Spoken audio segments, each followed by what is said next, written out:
सत्त्वोन्मेषात् कदाचित् खलु विषयरसे दोषबोधेऽपि भूमन् भूयोऽप्येषु प्रवृत्तिः सतमसि रजसि प्रोत्थते दुर्निवारा चित्तं तावत् गुणाश्च ग्रथितमिह मिथस्तानि सर्वाणि रोद्धुम् तुर्ये त्वय्येकभक्ति शरणमिति भवान् हंसरूपी न्यगादीत्.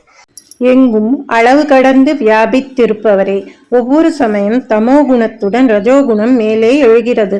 அப்போது விஷயரசம் தோஷமுடையது என்ற ஞானம் சத்துவ நிலையில் இருந்த போதிலும் விஷயத்தில் மறுபடியும் பிரவೃತ್ತಿ தடுக்க முடியாமல் உள்ளது. அப்போது மனம் குணங்களுடன் இணைந்து விடுகிறது. குணங்களை எல்லாம் அடக்க நான்காவது நிலையில் ஏகாந்த பக்தி ஒன்றே கதி என்று தாங்கள் ஹம்சரூபியாக வந்து சனகாதி முனிவர்களிடம் கூறினீர்கள் அல்லவா?